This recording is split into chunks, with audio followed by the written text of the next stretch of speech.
Hi there, my beautiful friends. Welcome to Hive. I'm Lorena, and this is our Tuesday talk. I want to start out today's talk by saying that you deserve to live your best life without shame. This talk isn't about blame or judgment, it's about truth. It's about pulling back the curtain on decades of misinformation and giving women the clarity we should have had all along. We're going to talk about birth control, hormones, gaslighting, and why so many of us have spent years feeling off but didn't have the words to explain it. I've spoken with a handful of my friends over the past couple of weeks about this, and none of them knew this either. And so if this is information that you're already familiar with, all I ask is that you don't shame me either, but just open the conversation for us so that we can all jump in on this. And if this is new information to you, like it is to me and to the friends that I told, we all kind of had that same jaw-dropping moment hearing this information. So I hope this is good information for you. It's a lot to cover. Actually, I'm going to do a part 1 today and a part 2 next Tuesday. So I'll discuss that a little bit later on. But I want to open this talk with compassion because I know some of you have been through hell with your health, your hormones, and your doctors. So let me start right there. Birth control is not hormone therapy. One of the women I spoke with last week has had a tubal ligation, but her doctor put her on birth control pills to moderate her periods, to regulate her hormones, is the words that she used. And I know that because I've had that same talk with a doctor of mine. Years after I had my tubes tied, I had a doctor who wanted to put me on birth control pills to regulate my hormones. And I just didn't do it. The whole reason of getting the ligation in the first place was so that I wouldn't have to take birth control pills. But again, no shame, no judgment. If you're on birth control pills to regulate your hormones, this is who that talk is specifically for. So let's get that straight. Birth control pills are not hormone therapy. They're not even real hormones. They're synthetic chemicals that are designed to suppress ovulation, not to support your natural hormone cycles. In the 80s and 90s, women were able to walk into Planned Parenthood, drop $3 on the table, and walk out with pills like they were a Pez dispenser. No one told us these synthetic hormones were shutting down our natural hormone production. We thought they were helping. Our doctors thought they were helping. They just didn't know. And we're just now learning that a lot of these studies and things from back in the 80s, 90s, early 2000s have been debunked, but the medical community still holds on to those myths. And that's when you go to see your doctor, you're getting those debunked answers as fact. So I'm hoping to give you the right information so that next time you go to the doctor, you can have an educated conversation with him or her. Also, too, next week I will introduce a doctor that I've been talking to, and she has been exceptionally helpful. So as I get this information to you, I will also share where I'm getting it from and who I'm learning this from.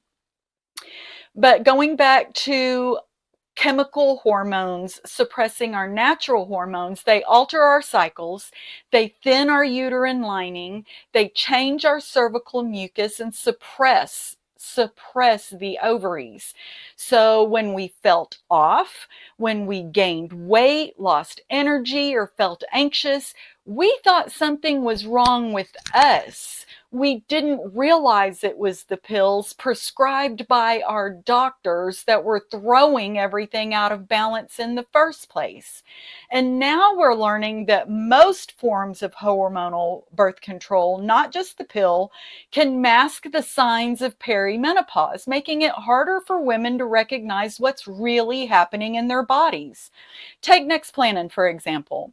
It releases progestin to prevent pregnancy, but it doesn't stop your body from entering perimenopause. It just quiets the signs. It can mask symptoms like irregular cycles or missed periods. It doesn't stop the hormonal changes. Your estrogen is still fluctuating and ovulation becomes erratic. It won't interfere with menopause markers like rising FSH markers, that's your follicle stimulating hormone levels. It's not hormone replacement therapy. It does not support your hormones or protect your uterus the way menopause therapy does. Same goes for hormonal IUDs like Mirena, Skyla, Kylena, and Liletta. They use synthetic progestin, not progesterone, but the synthetic chemical progestin to thicken cervical mucus, prevent ovulation, and thin the uterine lining, making it uninhabitable for a fertilized egg. Birth control implants or pellets, these contain synthetic hormones too. They suppress ovulation and mask the signs of midlife hormonal shifts, but they don't stop the process from unfolding. Bottom line, your ovaries decide when perimenopause begins, not your birth control. But when your body's natural signals are camouflaged, you might not realize what's going on. Hormonal gaslighting, we were told we were too emotional, too sensitive, too much. We were prescribed antidepressants and anti-anxiety meds, told to rest more, sent home with a pat on the head and an appointment 6 months out. Meanwhile, our hormones were screaming for help and no one was listening. Traditional medicine dictated, if you're still having your period, you're not in menopause, so you don't get hormone replacement therapy. Instead, you get birth control pills to shut it all down. But can you imagine, let's just imagine for a moment that a man goes in and says, I'm feeling off, I don't feel well, I'm bloated, I'm tired, I'm irritable. Sir, you'll have to stop producing sperm for 12 consecutive months before we can put you on testosterone. That would never happen. 22-year-old men can go in and get a prescription for testosterone right now today. And meanwhile, women who should have probably been on hormone replacement therapy somewhere around their mid-30s are denied that access because they have not gone the full 12 months without their period. And women who have had their uterus removed are said, oh, you don't need hormone replacement therapy, you don't even have a uterus. Ridiculous, ridiculous. And I'm going to keep going on here. Why? You're not crazy, you're hormonal. This might be the most important sentence I say today. You are not crazy. You are hormonal, and there's a difference. Postpartum rage, perimenopausal anxiety, period-related fatigue, these are not personality flaws. They're not signs of weakness. They're signs of hormonal imbalance, PMS, bloating, night sweats, day sweats, all of the things. That's all symptoms of hormonal imbalance. So we're going to keep going on how do we get those imbalance. They deserve real solutions. The truth is, most general practice doctors don't understand women's hormones. They're not trained in it, and they don't want to deal with it. The easy path is to put you on birth control pills to regulate your cycle or regulate your hormones, and that's not what they're doing. They're shutting them down. We were made to feel broken when really it's the system that's broken. And I can't express that enough. The real truth about birth control pills, birth control does not regulate hormones. It shuts them down. Those synthetic chemicals latch onto your hormone receptors and tell your body to stop producing its own hormones. That's how it works. It's not for acne. It's not for hormone support. It's not for perimenopause. It's birth control, period. So again, kicking back, you can see now why having a tubal ligation and then being put on birth control pills is counterproductive. We don't need birth control. Our tubes are tied. We have our birth control. All we're doing then is throwing synthetic chemicals on top of our natural hormones that stop our natural production, and those are overtaken by the chemicals.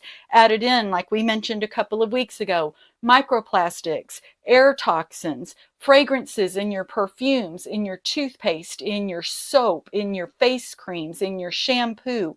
All of those are microchemicals, and now we're just throwing more chemicals onto it as well. So we need to learn how to detox from all of that, pull back from it some, and learn what is actually natural with our hormones. We're handed pills for everything. Meanwhile, we're told bioidentical natural hormone replacement therapy is dangerous and that we can't have it yet, that it'll give us cancer, debunked, that we should just deal with the hot flashes, with the brain fog, the anxiety, the weight gain, the vaginal dryness, the lack of libido, the exhaustion, the list goes on and on. Not to mention the long-term cardiovascular effects, liver, kidney, all of the effects that all of this has on us. So let's stop the roller coaster because we deserve better. So again, I need to break this up into two parts because there's so much information to share. So that's all I have for today's talk. I'm not sharing this to make you afraid. I'm sharing it to set you free. Free to ask better questions, free to demand better care, and free to stop blaming yourself. In part 2, we'll talk about how bioidentical HRT actually works and why it's safer than you've been told, not just for your hormones today, but for your hormones as you're aging. How you can finally feel like yourself again at any age. And I'll share my personal experience with you. I'll be an additional week into it by then. Also, too, before I forget, ladies, I have 4 of a 10-part mystery series. It's so campy and stupid, but I'm having a ball doing it because I'm learning so much just in the technology of it. But I'm hopeful that information that I'm sharing can kind of be tongue-in-cheek, and you don't even realize you just learned something when that 2 or 4 minutes is over. So I hope you tune in on that. I'll roll out the intro Thursday, and then each of those parts of the series will roll out every Friday. In addition, I'm going to stay on top of the Tuesday talks. Part 2 is next week. I'm really excited to share what I've learned about the truth. Finally, a doctor that heard me and can help me about bioidentical hormone replacement therapy and why you should not be afraid of it. So please feel free to ask any questions before next week's talk. I just want to make sure that you all remember you are strong, you are vibrant, you are heard, and you are loved. I'll see you next Tuesday. Oh, I'm just a girl.